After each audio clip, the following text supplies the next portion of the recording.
बहुत समय पहले चंदनपुर नामक देश के एक गांव में रामदास नाम का एक किसान अपनी पत्नी के साथ रहता था। वे बहुत ही गरीब थे। उनके पास एक छोटा सा खेत था। दोनों पति पत्नी रोटी कमाने के लिए उसी खेत में सब्जियां उगाते और उसे मंडी में बेचकर किसी तरह अपना पेट भर लिया करते थे। उनकी कोई संतान नहीं थी। ढलती उम्र के साथ साथ उनकी शारीरिक शक्ति भी धीरे धीरे क्षीण होती जा रही थी। अतः अपने भविष्य के बारे में सोच सोचकर वे अक्सर उदास हो जाया करते थे। एक दिन वे दोनों उदास बैठे आपस में बातें कर रहे थे। कितना अच्छा होता यदि प्रभु हमें भी एक पुत्र दे देते। कम से कम हमें अपने बुढ़ापे के बारे में तो चिंता नहीं करनी पड़ती और 2 वक्त की रोटी तो मिलने की उम्मीद बंधती। शायद प्रभु हमसे अप्रसन्न है भाग्यवान, तभी तो हमारे लाख प्रार्थना करने के बावजूद भी उसने हमारी वर्षों से सुध नहीं ली। शायद उस दिन प्रभु ने उनकी बातें सुन ली। कुछ ही दिन बीते होंगे कि किसान रामदास की पत्नी गर्भवती हो गई। जब किसान को पता चला तो वह खुशी से फूला ना समाया। आहा, प्रभु ने हमारी सुन ली। भगवान, हम नाहक ही तुम्हें दोष देते रहते थे। किसी ने सच ही कहा है, तेरे घर देर है पर अंधेर नहीं। आप ठीक कहते हैं स्वामी। मनुष्य अपना स्वार्थ पूरा न होने पर उसी को दोष देता है। लेकिन ठीक 9 महीने बाद जब रामदास की पत्नी ने किसी बच्चे के स्थान पर एक मेंढक को जन्म दिया तो दोनों के चेहरों पर फिर उदासी छा गई। प्रभु ने एक बार फिर हमारे साथ कितना क्रूर मजाक किया है। पुत्र के स्थान पर एक भद्दा मेंढक दिया। देखो, इसकी लाल लाल आंखें कैसे चमक रही हैं। आओ, इसे बाहर फेंकाएं वरना लोग हंसी उड़ाएंगे। लेकिन पत्नी का मन उसे फेंक देने का ना हुआ। वो विनयपूर्ण स्वर में बोली, भगवान हम पर कृपालु नहीं है, लेकिन इसे मैंने 9 महीने अपनी कोख में रखा है। अतः अब तो यही मेंढक हमारा बच्चा है, इसलिए हमें इसे फेंकना नहीं चाहिए। मेंढक मिट्टी और तालाबों में रहते हैं। हमारी झोपड़ी के पिछवाड़े ही एक जोहड़ है। आप इसे वही छोड़ाइए, कम से कम ये जीवित तो रहेगा। ठीक है, तुम कहती हो तो मैं ऐसा ही करता हूँ। कहकर किसान जैसे ही मेंढक को उठाकर बाहर ले जाने को हुआ तभी मेंढक अचानक ही इंसानी आवाज में गिड़गिड़ा उठा। माताजी, पिताजी, मुझे अपने से अलग करके तालाब में न डालिए। मैं आप लोगों का बेटा हूँ, मुझे अपने पास ही रख लीजिए।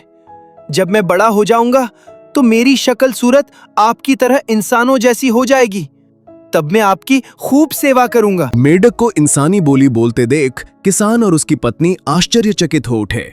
आश्चर्य है, ये तो मनुष्य की बोली बोलता है। स्वामी, मेरा मन तो पहले से ही इसे अपने से अलग करने का नहीं हो रहा था। अब मुझे पूर्ण विश्वास हो गया है कि यह कोई अच्छा बालक ही है जिसने किसी श्राप के कारण मेरी कोख से जन्म लिया है। मेरी आपसे विनती है कि आप इसे मेरे पास घर में ही रहने दें। तुम ठीक कहती हो भाग्यवान। अब मेरा मन भी न जाने क्यों इसे अपने से अलग करने का नहीं हो रहा है। आज से ये हमारे ही घर में रहेगा और हम इसकी इंसान के बच्चे की तरह ही देखभाल करेंगे। आप लोग कितने अच्छे हैं माताजी, पिताजी। आपके घर जन्म लेकर मेरा जीवन धन्य हो गया। और मेंढक अपने माँ बाप के साथ उसी झोपड़ी में रहने लगा। पति पत्नी दोनों उसकी खूब देखभाल करते और खेत पर जाते समय भी उसे अपने साथ ले जाते। मेंढक रोज ही अपने माता पिता को खेत में खूब परिश्रम करते देखता तो उसका मन दुख से भर उठता।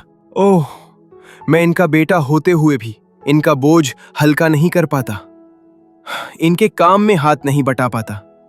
आखिर मेरे पैदा होने से इन्हें क्या सुख मिला, बल्कि मेरे भोजन के लिए इन्हें पहले से और ज्यादा परिश्रम करना पड़ रहा है। इसी तरह 3 वर्ष बीत गए और मेंढक जवान हो गया। एक दिन उसने अपनी बूढ़ी माँ से कहा, माँ, मेरे लिए आटे की एक रोटी सेक दे। मैं उस जमींदार से मिलना चाहता हूँ जिसे आप लोग लगान देते हैं। अरे बेटा, तू वहां जाकर क्या करेगा? फिर वहां तो तुझे कोई घुसने भी नहीं देगा। नहीं माँ, मुझे विश्वास है कि मुझे जमींदार के सुंदर महल के भीतर जाने से कोई नहीं रोकेगा। मैं कल ही उससे मिलूंगा। सुना है उसकी 3 सुंदर बेटियां हैं। मैं उससे कहूंगा कि वो अपनी एक बेटी की शादी मुझसे कर दे। ये तू क्या कह रहा है बेटा? कहीं तेरा दिमाग तो नहीं चल गया? मेरा दिमाग नहीं चला है माँ। मैं जो कुछ भी कह रहा हूँ ठीक ही कह रहा हूँ और पूरे होशो हवास में कह रहा हूँ। मैं जमींदार की 3 बेटियों में से उस लड़की से विवाह करूंगा जो सबसे अधिक दयावान, नम्र एवं सहनशील हो और तुम्हारे कामकाज में सबसे ज्यादा मदद कर सके। बेटे, ऐसी मजाक की बातें करके हमें और दुखी मत कर। क्या तुम ये समझते हो कि तुम्हारे जैसे छोटे और भद्दे जानवर के हाथ में कोई भला आदमी अपनी सुंदर सी बेटी का हाथ थमा देगा? अरे बुद्धू, जमींदार साहब तो तुम्हारी बात सुनते ही तुम्हें अपने पैरों से कुचल देंगे। फिर भी माँ, तुम एक रोटी तो बनाकर मुझे दो। फिर तुम देखना मैं तुम्हारे लिए एक अच्छी सी बहू लाता हूं या नहीं। पहले तो किसान की पत्नी उसकी बात मानने के लिए तैयार नहीं हुई, लेकिन मेंढक के काफी जिद पकड़ने पर उसे हार कर राजी होना ही पड़ा। अच्छा, मैं तुम्हारे लिए एक रोटी सेक देती हूँ, लेकिन इस बात का ख्याल रखना कि तुम्हें मनुष्य की बोली बोलते देख वे तुम्हें भूत प्रेत समझकर तुम्हारे ऊपर राख न डाल दें। तुम निश्चिंत रहो माँ, ऐसी मूर्खता करने की उनके अच्छों की भी हिम्मत नहीं पड़ेगी। लो बेटा, मैंने तुम्हारा कहा पूरा कर दिया, लेकिन जमींदार के यहाँ तुम्हें कोई कष्ट पहुंचा तो मुझे दुख अवश्य होगा, किंतु मैं तुम्हारा दुख निवारण नहीं कर पाऊंगी। और हाँ, यदि तुम बहू को साथ नहीं लाए तो घर भी वापस न लौटना। मैं घर अवश्य वापस लौटूंगा मेरी अच्छी प्यारी माँ, लेकिन तुम्हारे लिए अनेक खुशियां लेकर। कहकर मेंढक ने पोटली अपने कंधे पर लटकाई और फुदकता हुआ घर से बाहर निकल पड़ा।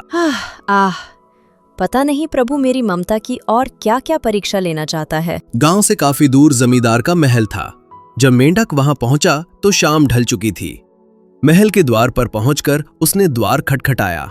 जमींदार साहब, दरवाजा खोलिए। जब जमींदार ने किसी को दरवाजा खटखटाते सुना, जाओ जाकर देखो कि कौन है और क्या चाहता है। बहुत अच्छा मालिक। नौकर ने दरवाजा खोलकर बाहर देखा तो वहां किसी को न पाकर आश्चर्य से भर उठा।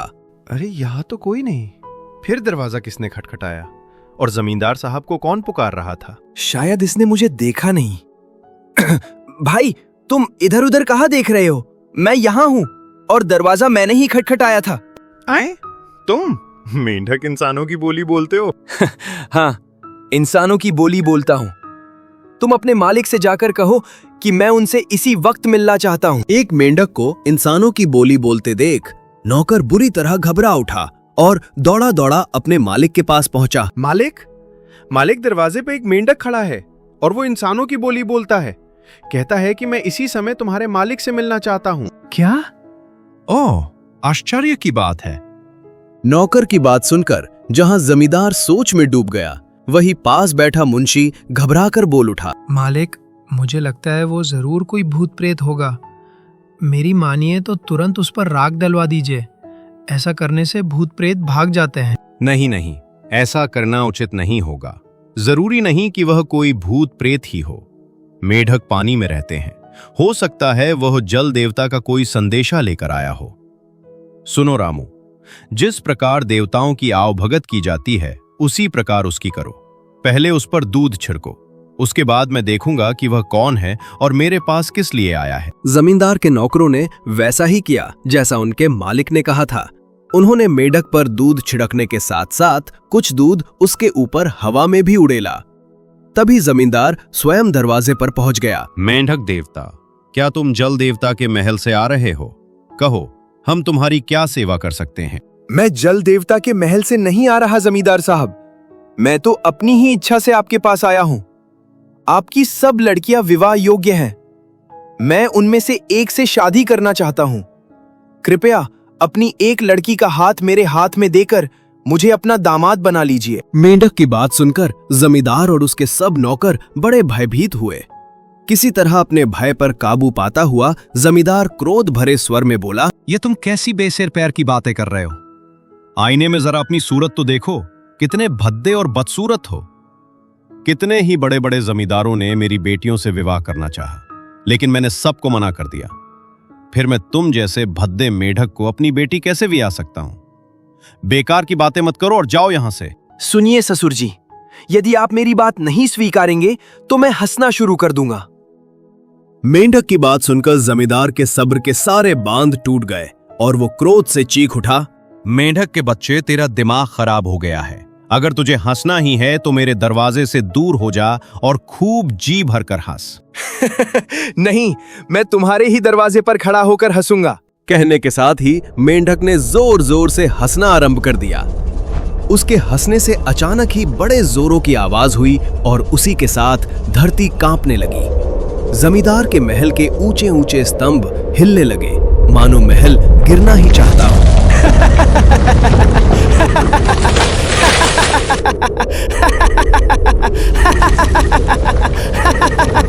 हे भगवान, ये क्या?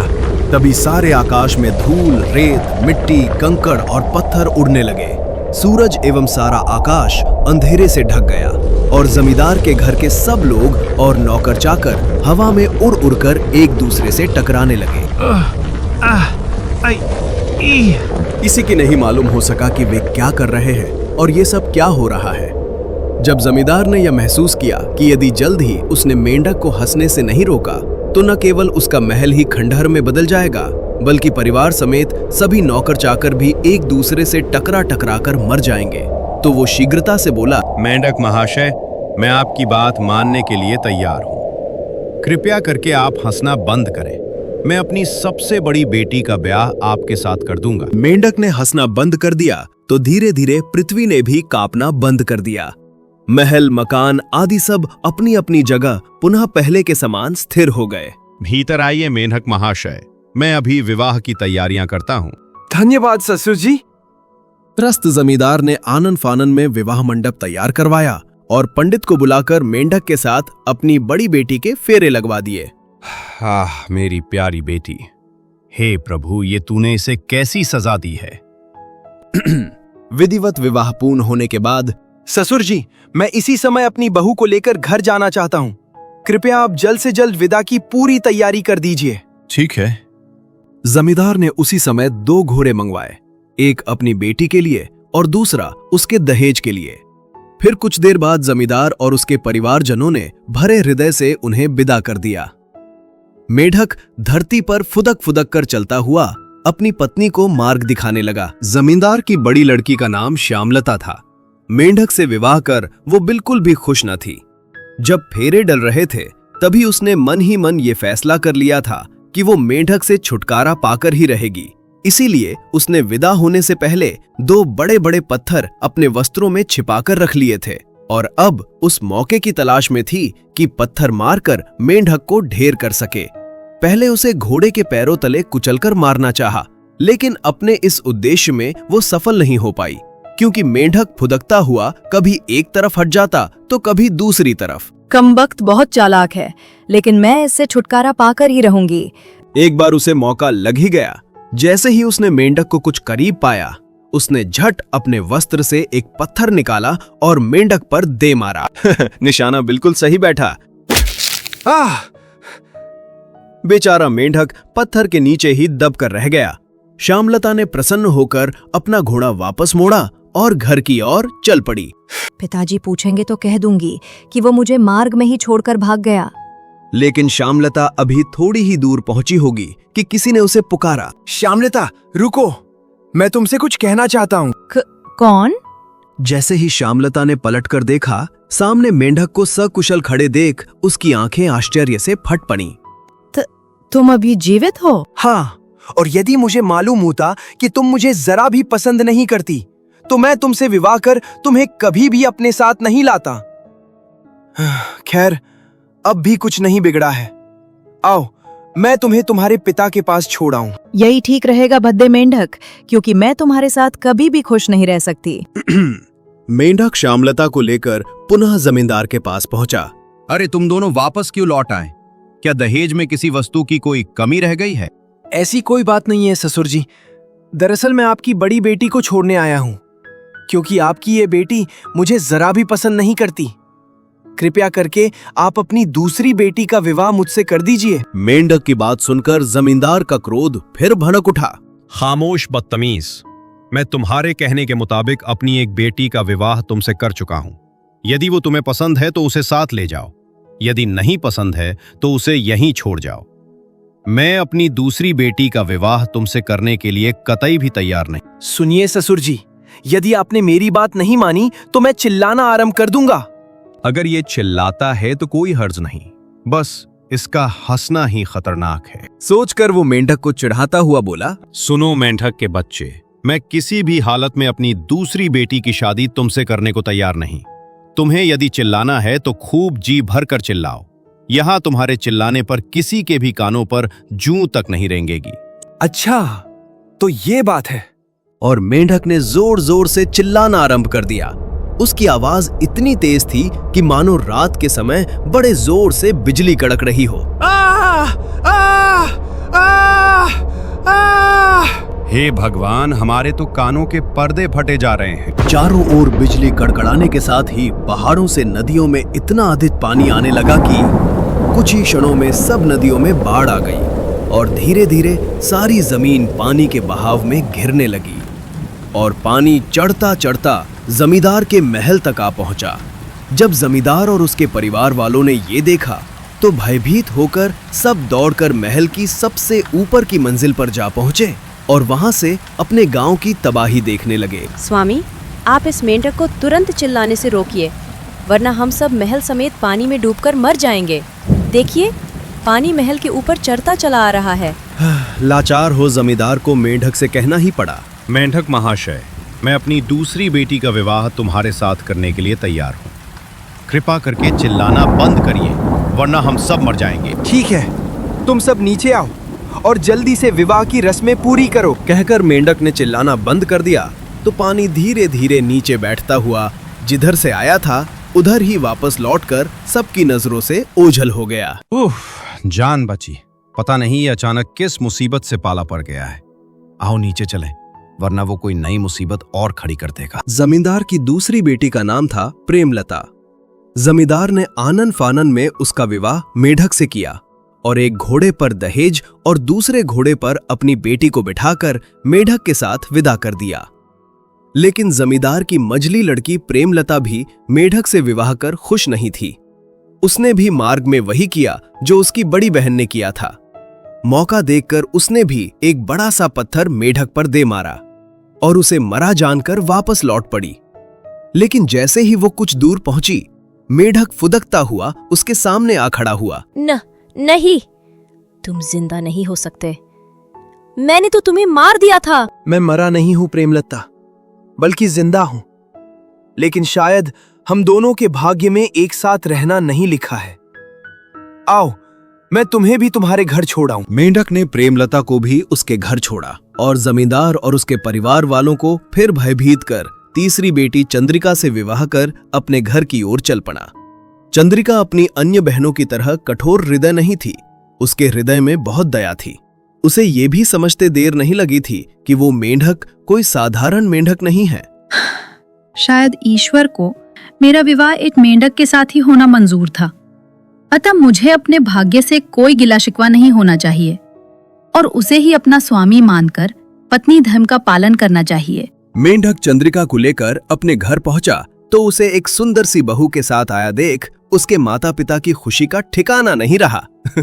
आहा, कितनी सुंदर बहू है। आज हमारा जीवन सफल हुआ, अब हमारा बुढ़ापा आराम से कट जाएगा। उस दिन से मेंढक और उसके माँ बाप के दिन आनंद पूर्वक कटने लगे। चंद्रिका बहुत मेहनती थी। वो रोज अपनी सास और ससुर के साथ खेत पर काम करने जाती थी, जिससे सास ससुर उसे बहुत प्यार करने लगे। दिन बीतते चले गए और बसंत का मौसम आ गया। उस गांव में हर सास बसंत के मौसम में घोड़ों की दौड़ हुआ करती थी। इस बार भी जब घुड़दौड़ आरंभ हुई तो मां ने अपने मेंढक बेटे से भी साथ चलने के लिए कहा, लेकिन मेंढक ने मना करते हुए कहा, माँ, रास्ते में बहुत से पहाड़ और नदी नाले पार करने पड़ते हैं, अतः तुम बहू को लेकर चले जाओ।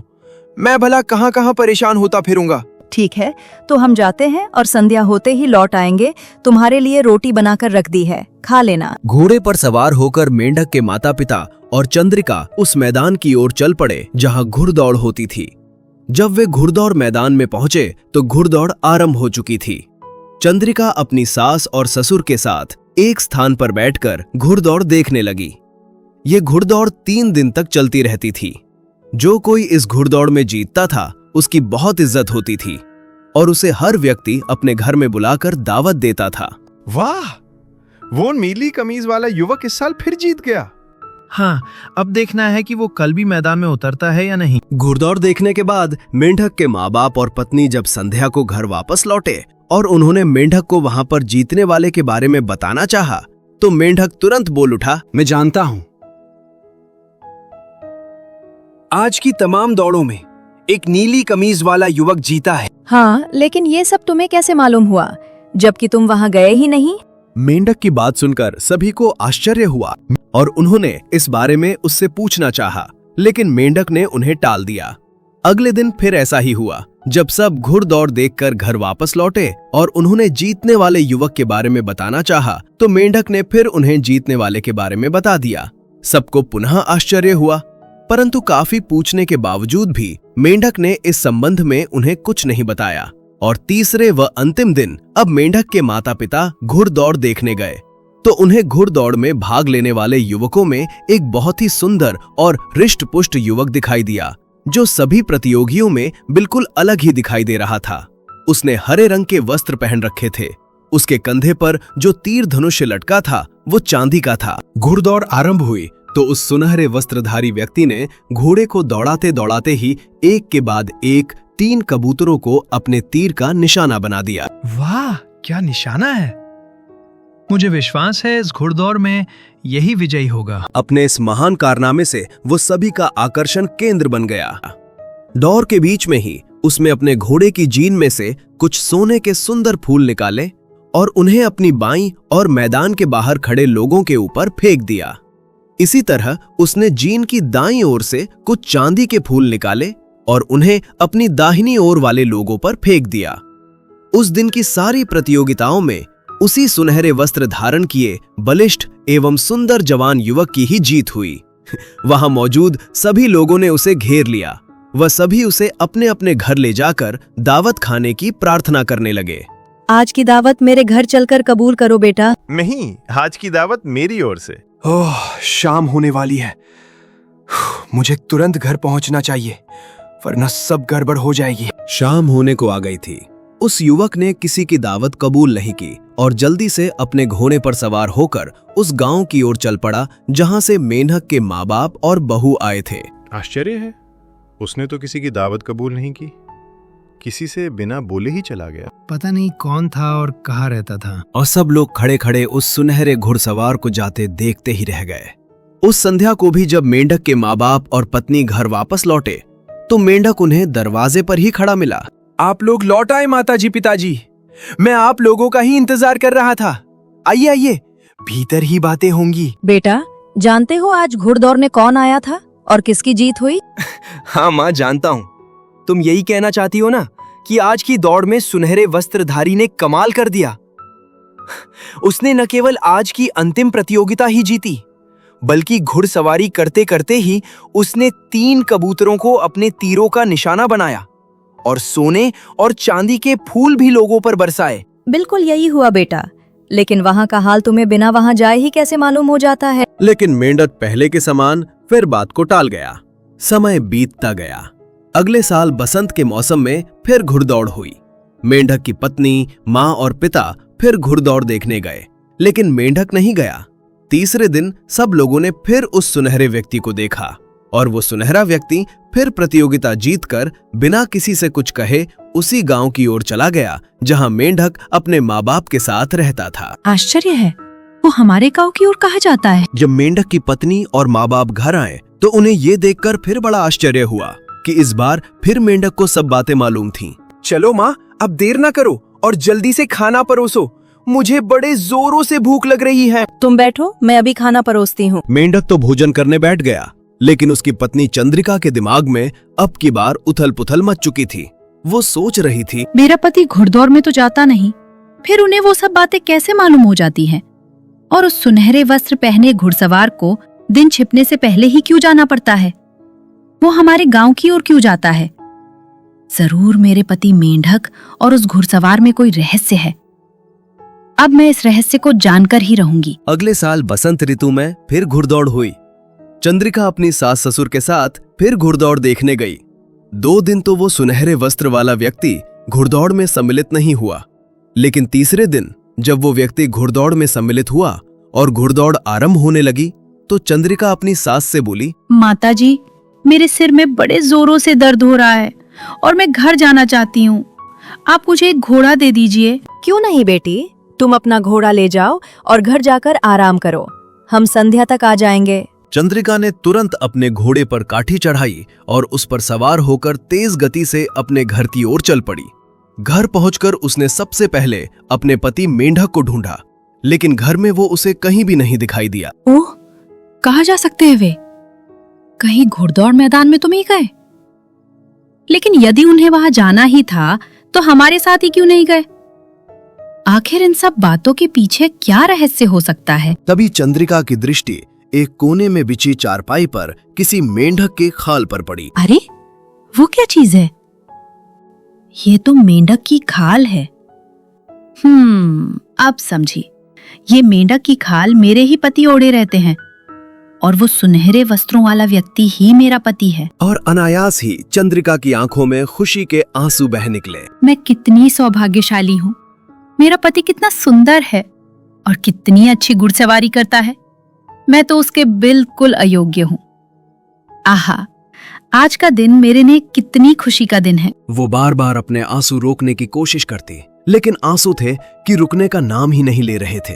आखिर मेरे पति को मेंढक की खाल पहनकर रहने की क्या आवश्यकता पड़ गई? ये गंदी खाल पहनकर वे क्यों रहना चाहते हैं? अब वे फिर यहाँ आएंगे और इस खाल को पहनकर बदसूरत मेंढक बन जाएंगे। नहीं नहीं, मैं ऐसा नहीं होने दूंगी। मैं अभी इसे जला दूंगी ताकि वे फिर कभी मेंढक ना बन सके। और चंद्रिका ने उसी समय चूल्हा जलाया और मेंढक के खाल को जलती आग में डाल दिया। उस समय सूरज डूब रहा था। जब वे वापस लौटेंगे तो जरूर मेंढक की खाल को न पाकर चकराएंगे और तब बड़ा मजा आएगा। माताजी और पिताजी भी अपने बेटे को असली रूप में पाकर कितना प्रसन्न होंगे। तभी सुनहरे वस्त्र पहने वो घुड़सवार हड़बड़ाया सा घर में प्रविष्ट हुआ, लेकिन जब उसने अपनी पत्नी को खाल जलाते देखा तो उसका रंग भय से पीला पड़ गया। उसने शीघ्रता से खाल को आग में से जलने से बचा लेना चाहा, लेकिन तब तक बहुत देर हो चुकी थी। मेंढक की केवल एक ही टांग जलने से शेष बची थी। ओह नहीं! और नवयुवक अचानक ही चकराकर घर के सामने पड़े एक बड़े से पत्थर पर गिर पड़ा। ये देख चंद्रिका घबराकर उसकी मदद करने के लिए दौड़ी। क्या हुआ? ये तुम्हें अचानक क्या हुआ स्वामी? ये तुमने क्या कर दिया चंद्रिका? तुम्हें इस खाल को नहीं जलाना था। तुम इतने अच्छे आदमी हो और इतनी बढ़िया घुड़सवारी करते हो, फिर भी तुम मेंढक क्यों बने रहना चाहते हो? सब लड़कियों के पति तुम्हारी तरह ही आदमी हैं। फिर तुम मुझे ही क्यों भाग्यहीन रखना चाहते हो? तुमने जल्दबाजी से काम लेकर स्वयं ही अपने आप को भाग्यहीन बना लिया चंद्रिका। पति सुख के लिए तुम्हें अभी कुछ समय और इंतजार करना चाहिए था। अब मैं जिंदा नहीं रह सकूंगा। नहीं नहीं, ऐसा मत कहिए स्वामी। आखिर मैंने ऐसा क्या कर दिया जिससे आपके प्राणों पर आ बनी है? इसमें तुम्हारी कोई गलती नहीं चंद्रिका, दोष मेरा ही है। मैं बहुत ज्यादा लापरवाह हो गया था। यही वजह थी कि मैं मेंढक की खाल उतारकर घुड़दौड़ मैदान में जा पहुंचा और आज ये नौबत आ पहुंची। यदि मैं अपनी इच्छा पर कुछ समय और काबू पा लेता तो न केवल हमेशा हमेशा के लिए मनुष्य का शरीर पा लेता, बल्कि अपने माँ बाप के साथ साथ तुम्हारी झोली भी खुशी से भर देता। लेकिन अफसोस, मेरी जरा सी भूल ने तुम सबकी खुशियों पर पानी फेर दिया। अब मैं सुबह होने के साथ ही चल बसूंगा। नहीं नहीं, तुम नहीं मर सकते। मैं तुम्हें मरने नहीं दूंगी। तुम्हारे प्राण बचाने के लिए यदि मुझे अपने प्राण गंवाने पड़े तो भी मैं पीछे नहीं रहूंगी। अब रोने से कोई लाभ नहीं चंद्रिका। इस जन्म में मेरे भाग्य में मनुष्य बनकर जीना नहीं लिखा था, इसलिए अब मैं किसी भी हालत में जीवित नहीं बचूंगा। हाँ, मरने से पहले मैं तुम्हें यह अवश्य बता देना चाहता हूं कि मैं कौन हूं और इस जन्म में मेढक बनकर क्यों पैदा हुआ और एक निश्चित समय तक मेढक बनकर ही क्यों रहना चाहता था। मेरे मरने के बाद तुम्हारे मन में मेरे प्रति कोई उत्सुकता न रह जाए, इसलिए बताता हूं। सुनो, आज से बहुत वर्ष पहले मैं एक बहुत ही पहुंचे हुए तपस्वी स्वामी ब्रह्मानंद जी, जो बहुत सी अलौकिक शक्तियों के स्वामी थे, का शिष्य था। उस जन्म में मेरा नाम पीतांबर था। स्वामी ब्रह्मानंद जी मुझसे बहुत ही स्नेह रखते थे और मुझे नित्य प्रतिदिन कोई गुरु मंत्र व शिक्षा देते रहते थे। उनकी सेवा शुश्रूषा करते करते जब मेरा अंतिम समय निकट आया तो एक दिन गुरुजी ने मुझसे कहा, बेटा, मैं जानता हूं कि कुछ ही घंटों बाद ये नश्वर संसार छोड़कर तुम मुझसे विदा लेने वाले हो। तुमने ये जन्म अपने गुरु की सेवा में बिता दिया। मैं तुम्हारी इस गुरु भक्ति से बहुत प्रसन्न हूं। अतः मैं तुम्हें वरदान देता हूं कि तुम अगले जन्म में किसी राजा के घर में जन्म लोगे और वहां संसार के सारे सुख भोगकर स्वर्ग सिधारोगे। इस जन्म में मेरी सिखाई विद्या उस जन्म में भी तुम्हारे काम आएगी। लेकिन ध्यान रहे, मेरी विद्या से घमंडी हो किसी गरीब अथवा दुखियारे का अपमान न कर बैठना। मैं आपकी इस अंतिम शिक्षा को अवश्य ध्यान में रखूंगा गुरुदेव। तब उन्होंने मुझे अंतिम बार अपने हाथों से अमृत जल दिया और कुछ ही घंटों बाद मैंने वो देह त्याग दी। जाओ पितांबर, अब जाकर राजघराने में जन्म लो और संसारी बनकर संसार के सभी सुख भोगो। गुरुदेव का वरदान फलीभूत हुआ और मैंने चित्रका देश के राजा चंद्रशूल के घर में जन्म लिया। आहा, आखिरकार वर्षों बाद प्रभु ने हमारी सुन ली। मेरे जन्मदिन पर पूरे देश में खुशियां मनाई गई। मेरे पिता ने साधु संतों और दीन दुखियों व गरीबों में खूब दान पुण्य किया। फिर समय बीतने के साथ साथ जैसे जैसे मैं बड़ा होने लगा, मेरी देखभाल और शिक्षा दीक्षा का पूरा पूरा ध्यान रखा जाने लगा। चूंकि गुरुदेव के वरदान से पिछले जन्म का ज्ञान भी मेरे उस जन्म के साथ था, इसलिए बचपन से ही मेरे ज्ञान आदि को देखकर न केवल सभी मुझसे प्रसन्न थे, बल्कि आश्चर्यचकित भी थे। धीरे धीरे जब मैं जवान हुआ तो मेरा विवाह त्रिपुरा की राजकुमारी विद्यावती से कर दिया गया। मेरे विवाह के कुछ ही वर्षों के पश्चात एक एक करके मेरे माता पिता की मृत्यु हो गई और मैं चित्रका देश का राजा बन गया। लेकिन राज सिंहासन पर बैठने के साथ ही जैसे मेरी बुद्धि भ्रष्ट हो गई और मैं गुरु की दी हुई सारी शिक्षा को भूल गया और अपनी राज शक्ति व अनंत ज्ञान से घमंडी व अत्याचारी बन बैठा था। अतः प्रजा पर तरह तरह के जुल्म ढाने लगा। दया करें महाराज, दया करें। हमारे शब्दकोश में दया नाम का कोई शब्द नहीं है। सैनिकों, कोड़े मार मार कर इन सब की खाल उधेड़ दो। हमारे विरुद्ध सर उठाने की यही सजा है। ओह, राज सिंहासन पर बैठते ही ये इन्हें क्या हो गया है? लेकिन एक दिन जब मैं अपनी पत्नी और एकमात्र पुत्र के साथ शाही बाग में सैर कर रहा था, तो अचानक एक फटेहाल ब्राह्मण मेरे पास आया। उसे इस तरह बेरोक टोक आते देख मैं क्रोध से आग बबूला हो उठा। ए बूढ़े, तुम्हें यहां किसने आने दिया? कौन हो तुम? महाराज, मैं एक गरीब ब्राह्मण हूं और कुछ दान पाने की आशा से आया हूं। घर में बीवी बच्चे भूखे हैं। यदि कुछ मिल जाए तो आपकी बहुत कृपा होगी। ओह, तो तुम्हें कुछ खाने के लिए चाहिए? ठहरो, अभी देता हूं। मैंने तुरंत उस मेंढक को मारा। ओह स्वामी, नहीं। और उसे ब्राह्मण को देते हुए कहा, लो, इस मेंढक को तुम बीवी बच्चों के साथ खा लेना, फिर कई दिनों तक तुम्हें भूख नहीं लगेगी। अरे मूर्ख, एक ब्राह्मण का ये अपमान करता है। ले देख, जिस ब्राह्मण का तूने ये घोर अपमान किया है वो कौन है? और जैसे ही उन्होंने कपड़े और बाल उतारे, मैंने अपने पिछले जन्म के गुरु को तुरंत पहचान लिया। आहा, गुरुदेव, आप और इस वेश में। क्षमा करें, मैंने आपको पहचाना नहीं था। मेरा प्रणाम स्वीकार करें। दूर हट मूर्ख पाखंडी।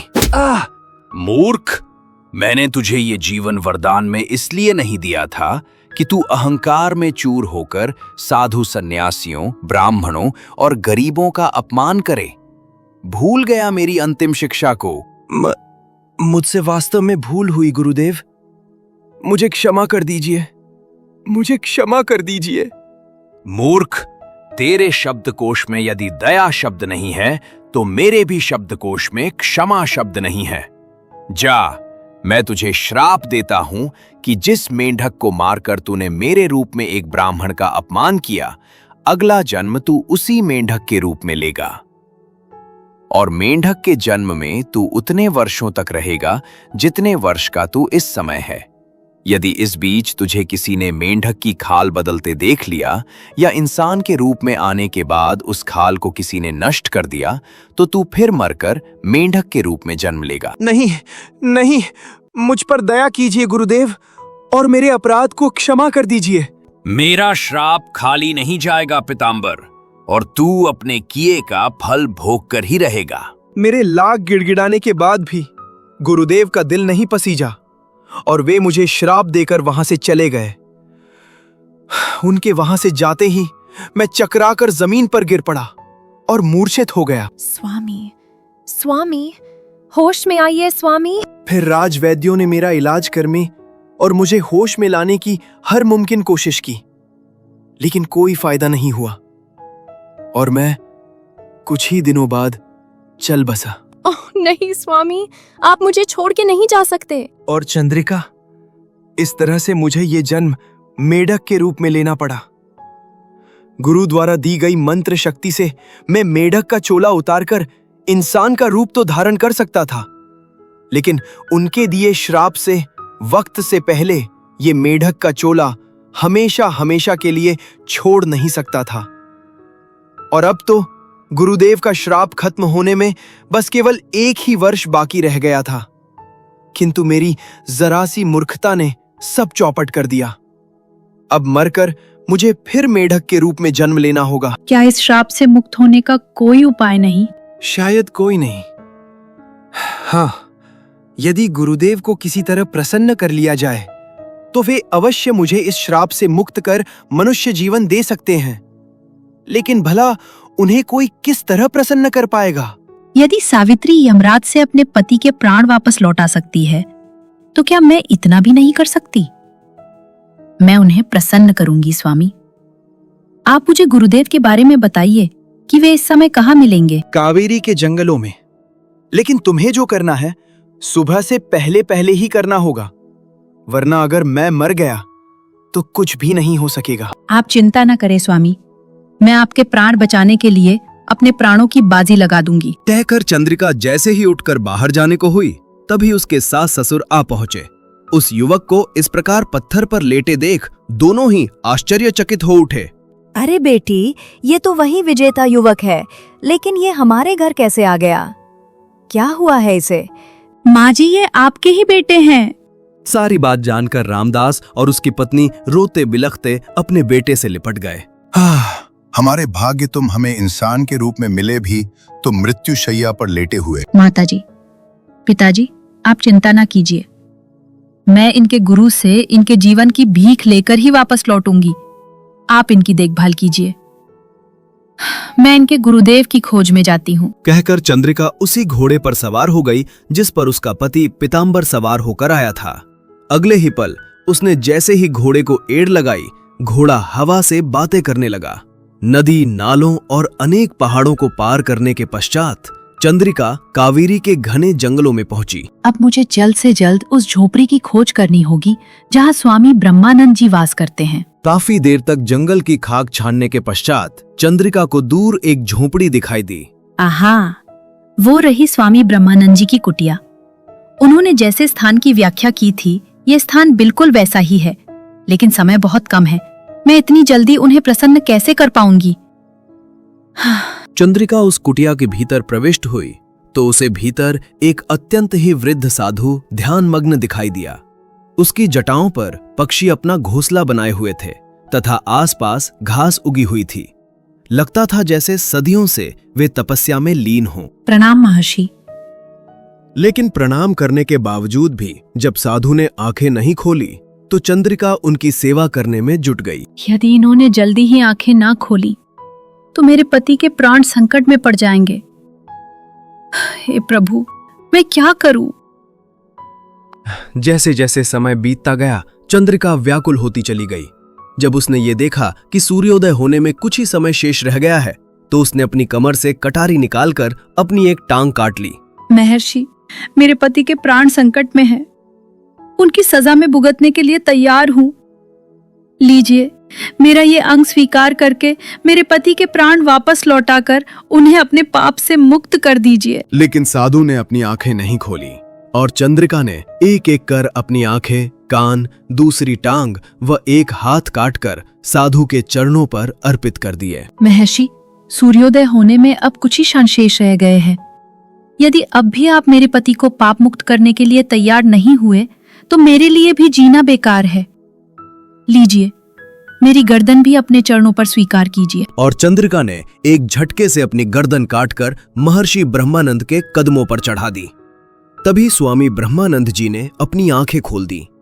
तुम महान हो बेटी, तुम्हारी पति भक्ति से मैं बहुत प्रसन्न हुआ, अतः तुम्हारी कुर्बानी मैं व्यर्थ नहीं जाने दूंगा। फिर उन्होंने अपने कमंडल में से कुछ पानी चुल्लू में लिया और कोई मंत्र पढ़ते हुए चंद्रिका के शरीर और अंगों पर छिड़का। तुरंत ही जैसे चमत्कार हुआ, चंद्रिका का सिर और कटे हुए अंग उसके शरीर पर यथास्थान जुड़ गए और वो जीवित होकर उठ बैठी। आहा, ये कैसा चमत्कार हुआ महर्षि? मैं मरकर पुनः जीवित कैसे हो गई? ऐसा मैंने ही तुम्हारी पति भक्ति से प्रसन्न होकर किया है बेटी। धन्य है वो माँ जिसने तुम्हें जन्म दिया, और भाग्यशाली है तुम्हारा पति जिसे तुम जैसी पत्नी मिली। लेकिन मेरे स्वामी तो आपके श्राप से मौत की अंतिम घड़ियां गिन रहे हैं महर्षि। मैं आपके पास उनके जीवन की ही भीख मांगने आई थी। जानता हूं, लेकिन अब वो नहीं मरेगा। जाओ, उसे मैं अपने श्राप से मुक्त करता हूं और तुम्हें ये वरदान देता हूं कि तुम 100 साल अपने पति के साथ सुहागवती बनकर संसार का हर सुख भोगोगी। आहा, आप धन्य हैं महर्षि। जाओ बेटी, तुम्हारे सास ससुर के साथ तुम्हारा पति भी तुम्हारी बाट जो रहा होगा। चंद्रिका ने महर्षि ब्रह्मानंद से आशीर्वाद लेकर विदा ली और घोड़े पर सवार होकर अपने घर की ओर चल पड़ी। जब मेरे माता पिता को ये मालूम होगा कि मेरे पति कोई मेंढक ना होकर एक सुंदर और जवान इंसान है, तो वे भी कितने खुश होंगे। जब चंद्रिका अपने ससुराल पहुंची तो पीताम्बर ने, जो कि वास्तव में अपने माता पिता के साथ उसी की बाट जोह रहा था, उसे अपनी बाहों में भर लिया। प्रिय, सचमुच मैं तुम्हें पत्नी के रूप में पाकर धन्य हो गया। ये दूसरा जीवन मुझे तुम्हारे ही प्रताप से प्राप्त हुआ है। मैं तुम्हारा ये उपकार कभी नहीं भूलूंगा। ऐसा कहकर मुझे शर्मिंदा ना कीजिए स्वामी। ये तो मेरा धर्म और कर्तव्य था। फिर मैंने तो जो कुछ किया अपने स्वार्थ और सुहाग को बचाने के लिए किया है, फिर इसमें उपकार कैसा? जब चंद्रिका के माँ बाप को इस घटना का पता चला तो वे भी बहुत खुश हुए और उन दोनों को आशीर्वाद देने आए, जबकि चंद्रिका की दोनों बड़ी बहनें अपनी छोटी बहन के भाग्य को सराहती हुई अपने किए पर मन ही मन पछता रही थीं। उसके बाद पीताम्बर ने दीन दुखियों व गरीबों की सेवा करते हुए खूब यश, कीर्ति, प्रेम और धन अर्जित किया और अपने माता पिता व पत्नी के साथ संसार के सभी सुख भोगता हुआ आनंद पूर्वक अपने दिन गुजारने लगा।